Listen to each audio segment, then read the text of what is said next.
Hey everyone, this is the Science Walrus, and welcome to my MCAT review series. The goal of this series is a review of MCAT topics that require more than just simple memorization to understand.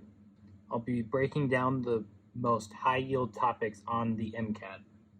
I compiled this high-yield topic list from multiple sources, which will be listed in the description of the videos.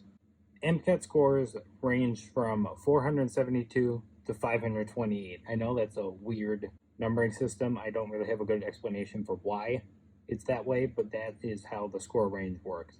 It's broken up into 4 sections where you can get a score of 118 to 132. Adding up each of your scores from the 4 sections gives you the total MCAT score.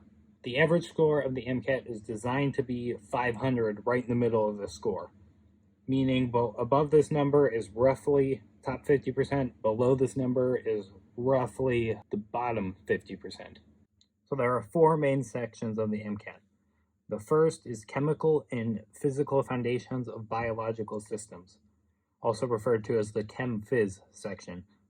Here, think your Physics 1, Physics 2 courses, your general chemistry and organic chemistry courses, things of that nature relating to biological systems.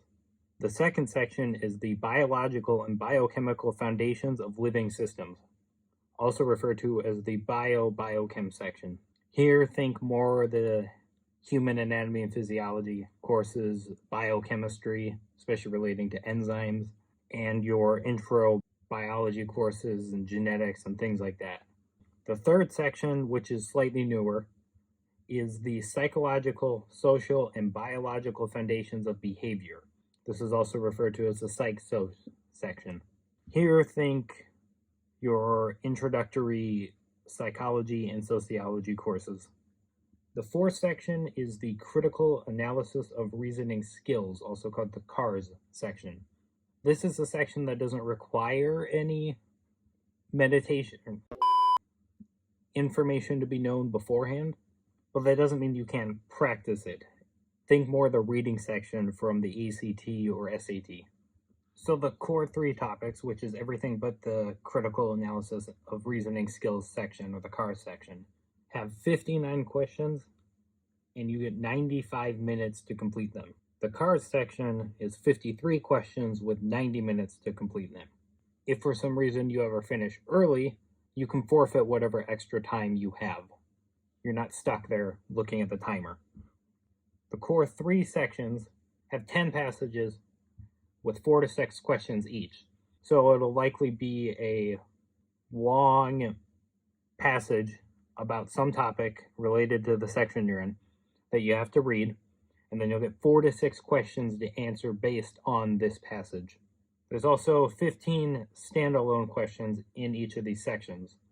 Those are your typical, what you would expect on a multiple choice test, where it would be, here's my question for you based on knowledge you should have known before the MCAT.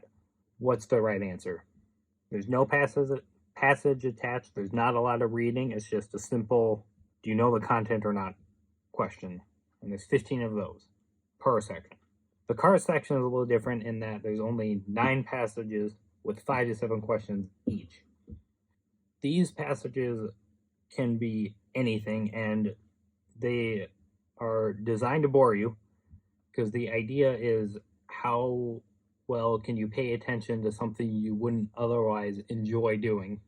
And they use unusual info. So what I mean by that is they're going to use info that you likely don't know ahead of time.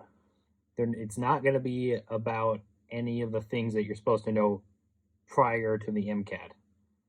These are going to be just random snippets of information from some other field that you have to read and then answer the questions on. My advice on the CARS section is to figure out a way to make the passage interesting to you somehow. The last thing you want to do in this section is spend a bunch of extra time on one passage simply because it's not exciting and you're not reading it as closely as you should be. That includes the MCAT overview video. Hopefully this helps give you a basis as to what to expect on the MCAT. What I'm going to be doing from now on is I'm going to be tackling the most convoluted and often difficult to understand topics on the MCAT, especially the ones that are the most important to understand. I'll eventually get to everything that I think you should absolutely know for the MCAT. However, to start, I'm going to go over the things that are most beneficial to see rather than things that are simply just based on memorization. As you can see, my next two videos will be on enzyme kinetics and metabolism in humans.